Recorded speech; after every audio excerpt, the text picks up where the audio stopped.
Now, what's the most fun you've had in a village hall, David? Well, all this week we've been taking a look at how life in one Devon village has evolved in the last 60 years.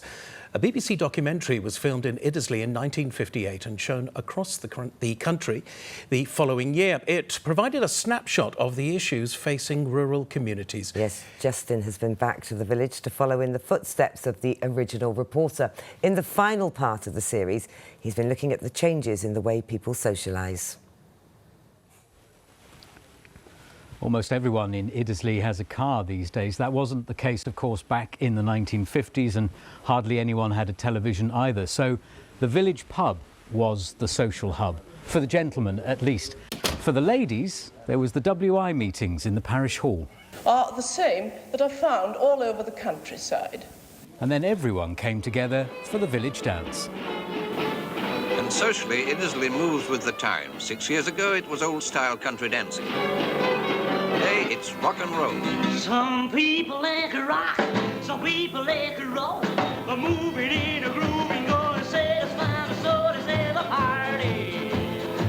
One of those enjoying that dance was Joan Weeks. It's lovely to see you.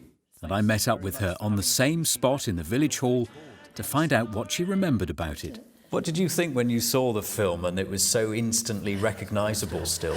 It took a little while for me to recognise myself. I was about 17 then, and of course at 17 you enjoy everything. You don't take any notice of what's going on around you.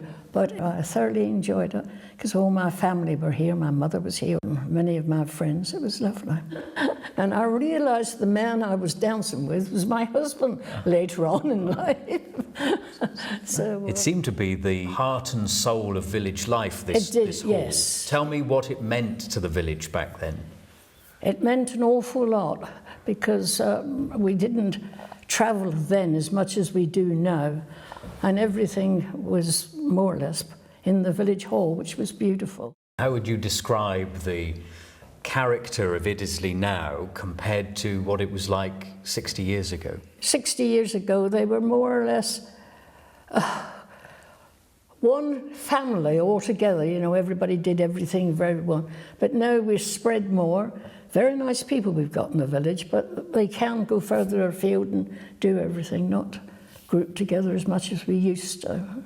What does Iddesleigh mean to you? Iddesleigh means an awful lot to me. I've never known anything different than Iddesleigh, and you know, and I do hope that it doesn't change too much, that it stays as it is, because I do think it's a wonderful village. Well, 60 years after that documentary was first shown on television, a few things have struck me about Iddesleigh as it is today. Firstly, it is absolutely beautiful. But if you scratch beneath the surface, there really have been some changes. And the thing that strikes me most about those changes is that the way people here socialise is very different. We saw in the original film that everyone got together 60 years ago to go dancing in the village hall. That sort of thing doesn't happen now. Everyone has got a car. They go off and socialise somewhere else and do their shopping somewhere else. The farmers that were spoken to 60 years ago were optimistic about the future, and their successors seem as optimistic about the future as their ancestors did. And what's changed about the houses is, whereas 60 years ago people were looking to leave because there wasn't electricity or running water here, these are now very desirable and expensive houses that people want to come and retire to. So quite a few things have changed, quite a few things have stayed the same. But I think I should leave the final word to my predecessor, the BBC reporter Robert Reid. In a land wealthy enough and enterprising enough to build atomic power plants in England's countryside, couldn't we just throw in a few amenities for the country folk as well?